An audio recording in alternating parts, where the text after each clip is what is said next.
Hello, Paul is the best for UK here and welcome to my video. In this video I'm going to be attempting to reinstall DOS 6.22, Windows 3.11 for Workgroups and Soundblaster sound drivers on my old 486 computer. Now as you can see I'm in BIOS and if I move the discs out of the way, these are my DOS discs. I just downloaded them off the internet and written them to disk. So let's have a look. So I want virus warning is disabled because that can play havoc with the boot sector. I want boot sequences A to C. So A is the first drive to... Yeah, everything looks alright. So this is a 486 50 MHz computer with 16 megabytes of RAM. All ISA slots on the motherboard. I'm going to put this disc in first before I save and exit. If I save and exit, you will notice that my speakers are very yellowed. These are old speakers. Don't remember where I got them from originally. See, we got 486 DX2, 16 megabytes of RAM. So hopefully, yes, it's starting to load off the MS-DOS floppy, as you can see.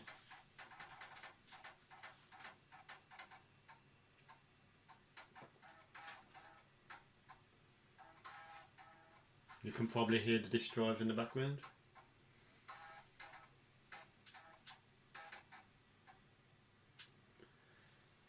So this prepares it.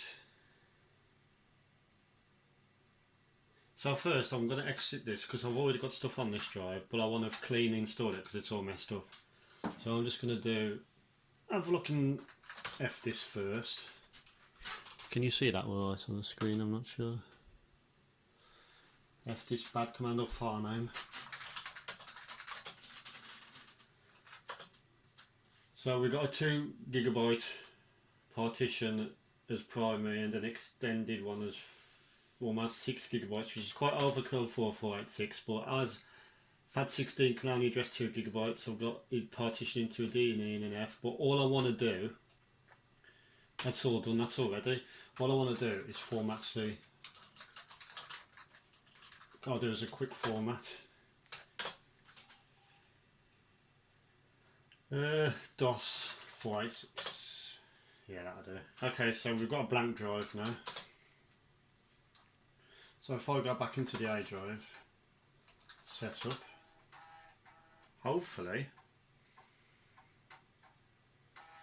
it should let us install.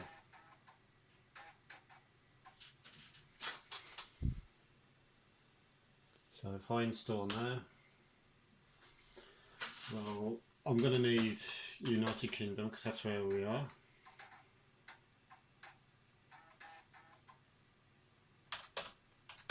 United Kingdom, settings are correct. So setup will place, yeah, that looks good to me. So now it's going to install DOS from floppy.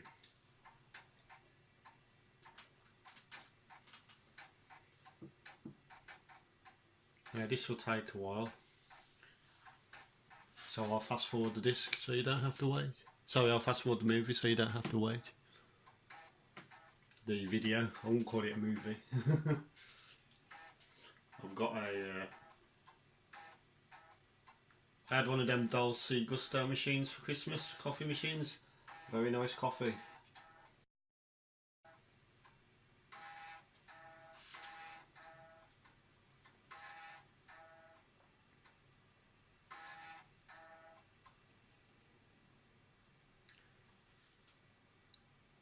So now that's finished, we can remove all the floppies from the drive.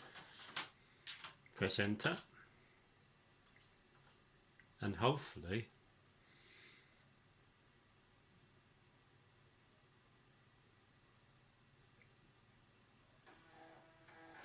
we should have MS-DOS automatically boot from drive C, the hard drive. And there we go. Let test the extended memory, and there we go, we have MS-DOS.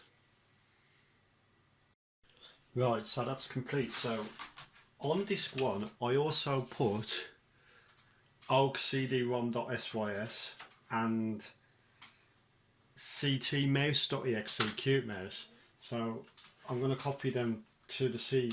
So I've got DOS, so if I copy a OG CD-ROM, this doesn't come with the disk as standard, I don't, so I just copied it from the internet because I'm going to need that for the CD drive,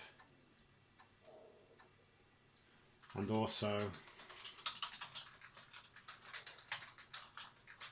cute mouse as well for the serial mouse driver, because this is a serial mouse. I think it also supports PS2 mouse, but this computer does not have any PS2 ports. So yeah, so what I'm going to need to do now is I'll load the drive, I'll do a path to DOS, and then I'll load the mouse driver, install the COM port 1 in Microsoft Remote. So hopefully if I go to edit, yeah, we have mouse support. Not that it's necessary in edit, but we need to go into config.sys. Oops. And I need to load somewhere CD drive. I'll do last, so if I put, what is it now? Device equals C colon / DOS / OG CD-ROM.sys. So that's the, and I'm going to just call it Paul. And also I need to do a last drive, I'll do that in capitals, probably better. Last drive equals Z, because I've got all them partitions. If we don't put this bit in, it will say not enough drive letters.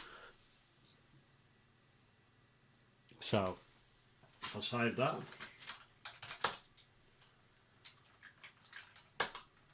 Exit.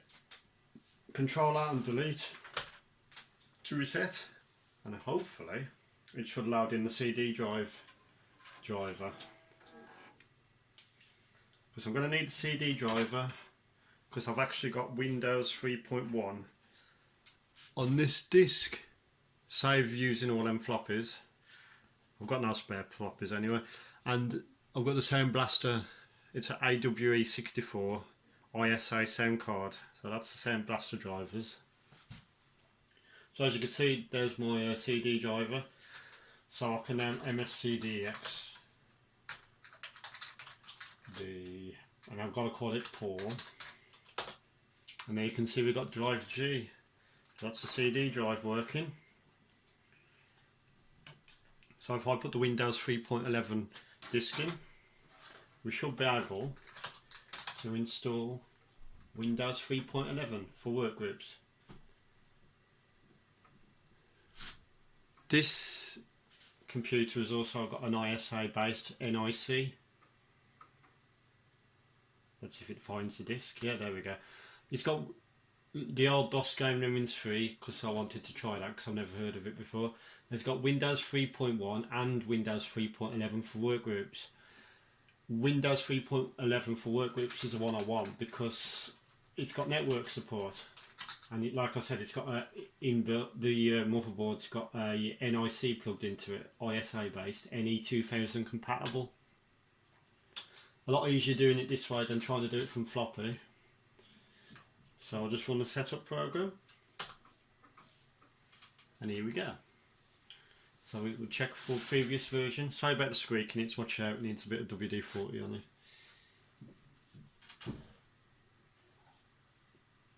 So we can set up Windows 3.11 for Workgroups. Should I call it that, or should I call it Windows 3.1? I'm actually going to call it Win 3.11, Win 3.11, because just in case in the future I decide to put another operating system on here as well. MS-DOS system, VGA, keyboard. I'll put that as British because English International.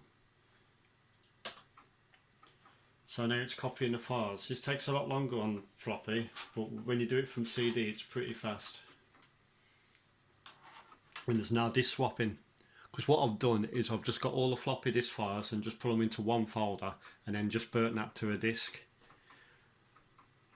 I could technically copy this CD drive onto the computer before installing it, and then I'll have the setup package on the computer on a different partition, which would be good, so you won't need a disk in the future, just in case you have to reinstall. So here we go, Windows setup. Can you remember this screen from back in the day? Setup will attempt to detect what network card you have on your computer. If setup halts at this point, simply reboot your computer and start setup again. So now I'm just going to put Paul's Retro 486 DX50. Continue. I haven't got printer plugged in. Well, to be honest, I haven't got any parallel port printers anyway. Yeah, okay, so continue. Just leave that as it is. There's plenty of hard drive space, so I can do the full lot. And now it's installing Windows 3.11 for Workgroups from the CD. Now this 486 has got a very slow ISA IDE based, a very slow ISA based IDE controller, so it's not the fastest in the world at accessing the drives. So like I said earlier in the video, all of the slots are 8-bit, well there's some 16-bit ISA slots and some 8-bit ISA slots, and there's also a couple of VLB slots as well, Visa Local Bus slots. So it's going to install all the files to run Windows. It even tells you what they are as it's doing it, which is quite unusual. You don't see that these days. So it's saying like that's Print Manager and stuff, Program Manager and everything.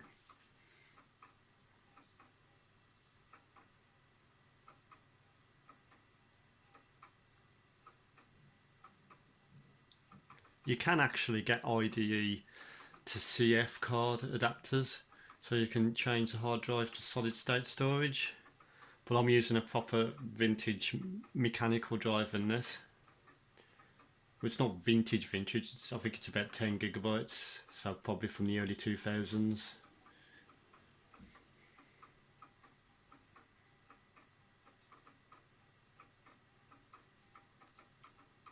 Quite a long process. It's a lot quicker than doing it from floppy disk.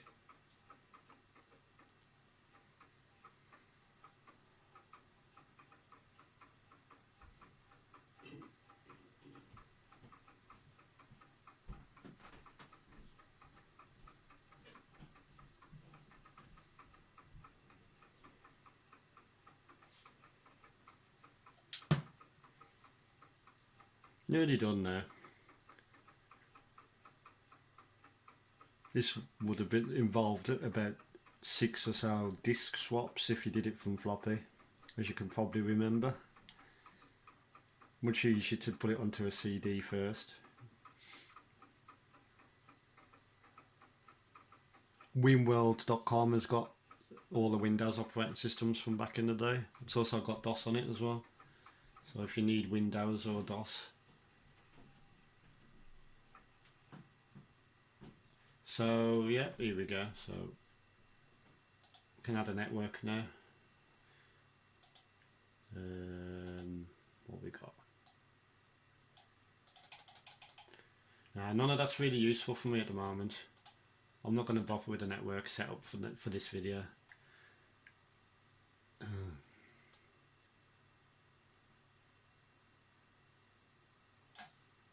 It's NE2000 compatible as far as I know. No, I don't know what these are. I'm just going to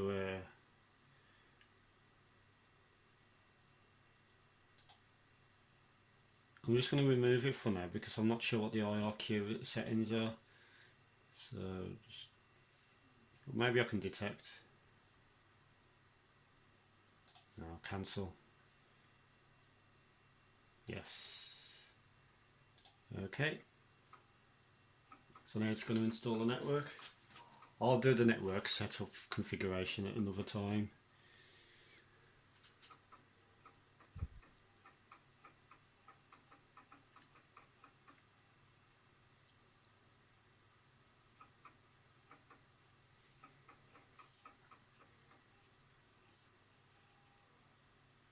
So it's going to modify the config and auto, press continue for it to do so. And here comes all the icons. Just C drive for now. MS-DOS editor. Yeah, okay. I'll just add these two. Don't need the rest of it, or maybe SmartMon. I don't need to on this tutorial. So if we start the computer,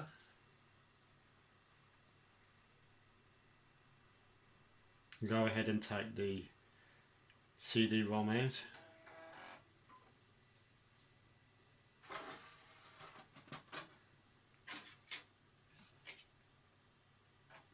And I'll put the Soundblaster CD-ROM in.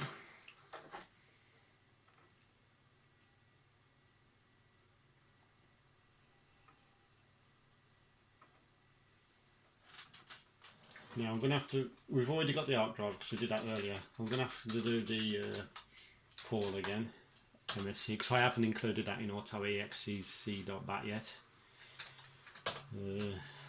What we've got. So we've got install on there.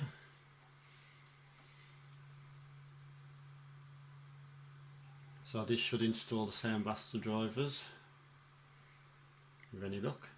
Here we go. Do you remember this screen? From the Soundblaster drivers, set up CD-ROM. So I can install the audio software.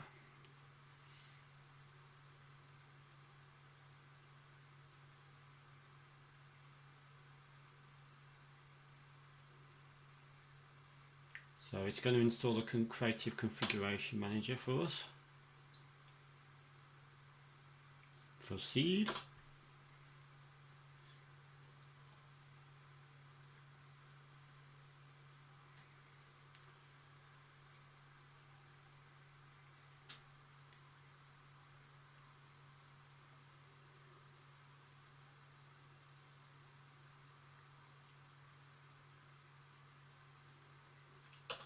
Hopefully it's going to do it as the settings I want. Let's have a look, see what happens.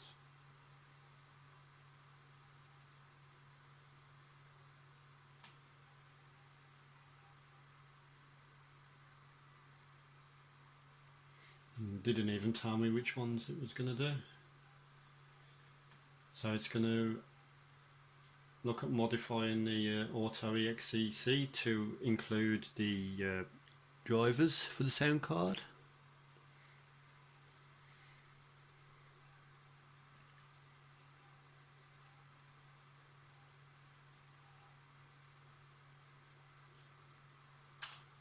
Now proceed. We'll go to custom, see what we got. Continue.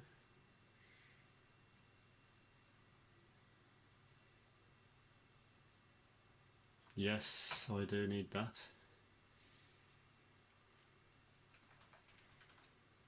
Proceed.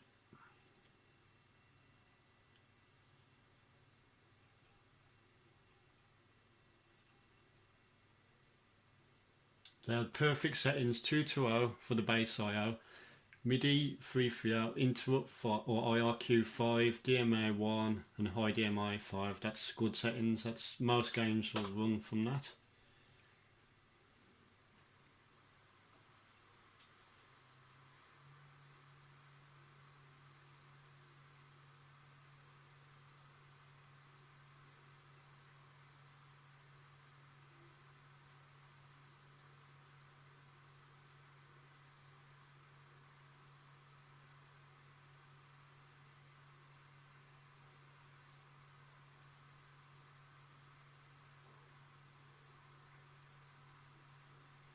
Seems to be going well so far.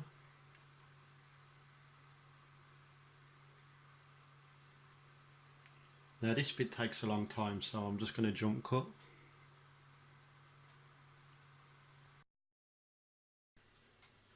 Okay, that's finally finished installing, so I took the disk out and I can reboot by pressing F10.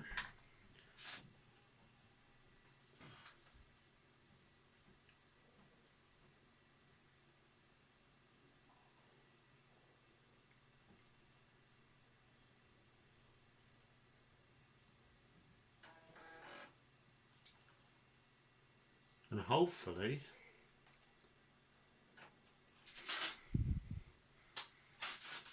there it is. There's a creative driver.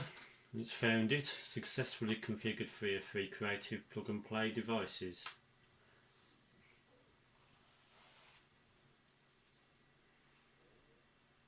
Excellent. The computer will boot up nicely. And now try out Windows by typing in Win. There it is. Windows for Workgroups version 3.11. Yeah. Okay, here comes all the audio software.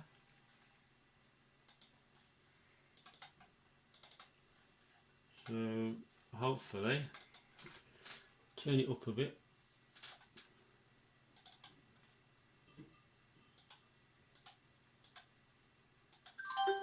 There we go, we have sound in Windows.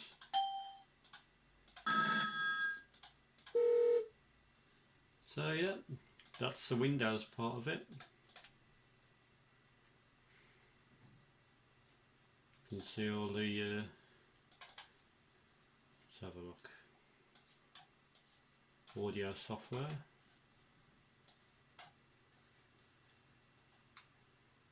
Creative mixer, as you can see.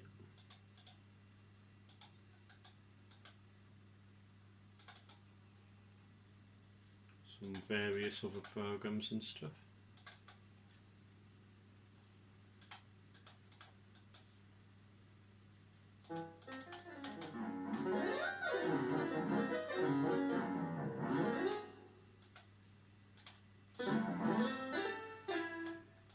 I didn't know about this. Cool.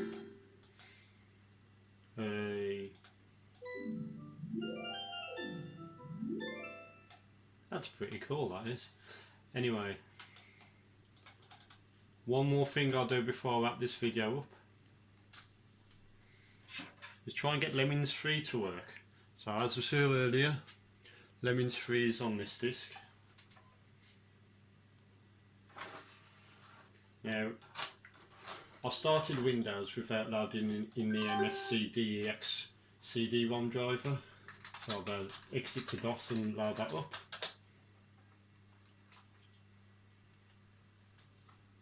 We'll find it in a minute once it picks up LaserSeek for the disc. There it is. I'm going to make a dir on C Lemmings Lem3. I'm going to call it Lem3. So if I go into the Lem3 folder, okay, this is a multi folders in it. So if I do X copy, what was that file called again? Lem3. Okay. Copy G. No. X copy G.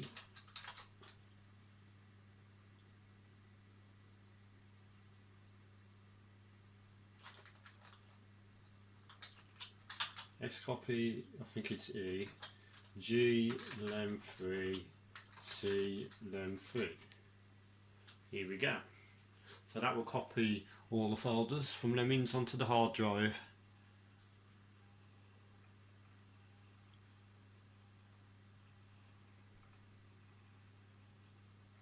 You need to use X copy because if you just use the standard copy command, it won't copy the subdirectories. And Lemmings has a few of them. Oh dear, don't tell me my disk isn't working.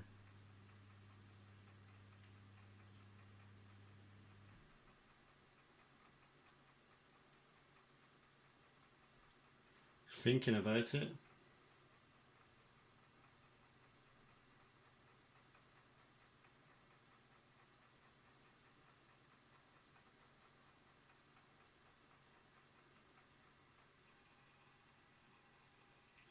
Ah, there we go. You wouldn't think there'd be so much files on a game like Lemmings 3, would you? So I've got Lem3 here. So I need to run the installer probably to do my sound. Yeah, sound card. We want Soundblaster 220, 5 and 1. escape to save. So to start Lemmings, type L3, and that doesn't work. Yeah, I remember that. Or what you can do is if you go back to L3 and type an L3 CD Gus as this file here, I think it was. EMS driver not installed. Okay, what I'm going to have to do, run my memory maker. I forgot how hard this was. Yes, I need EMS.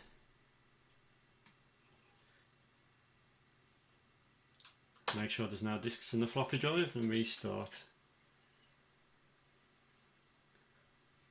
We all remember how difficult it was to get games working in DOS before DOS 4GW was introduced. Messing about with EMM386 and HighMem.sys to get the best memory configurations. Pain in the arse, to be fair. So it's going to test the memory. What it's going to do is going to run through an initial phase, see if the configurations it's decided is going to work.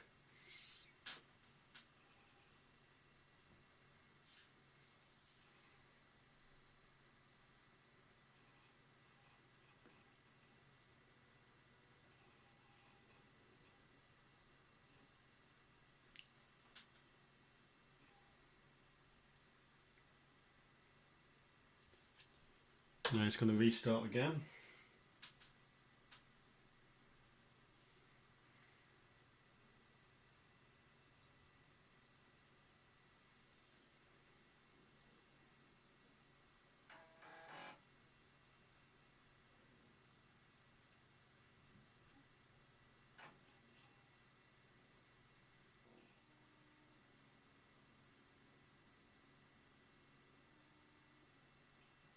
Might be a bit loud on the speakers.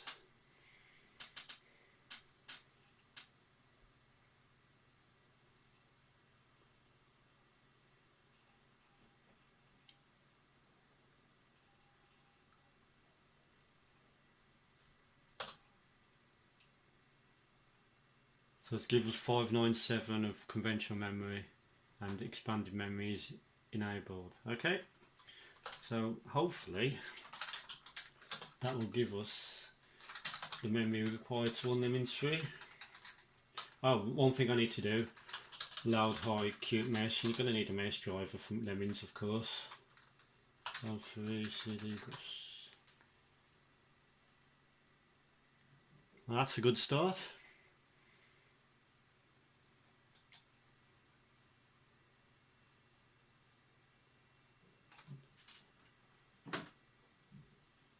But the problem is there's no sound. That's not good.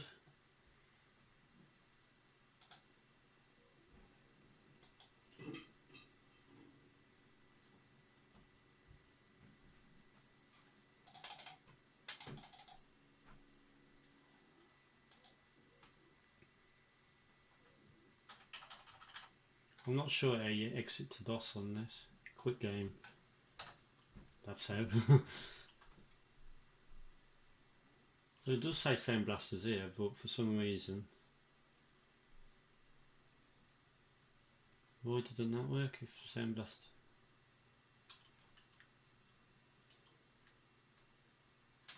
That's weird.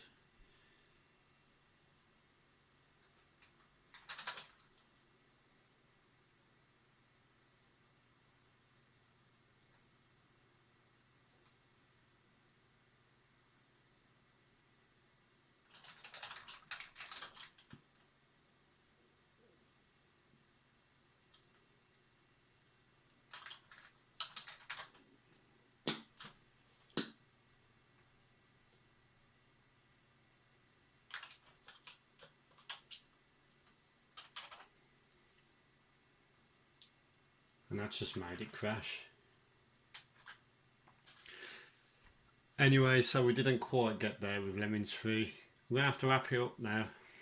So thank you for watching the video, and I hope to see you in the next one. Don't forget I've got 6 PM videos every day this month in January 2018. Sorry, January 2019. See you in the next one. Goodbye.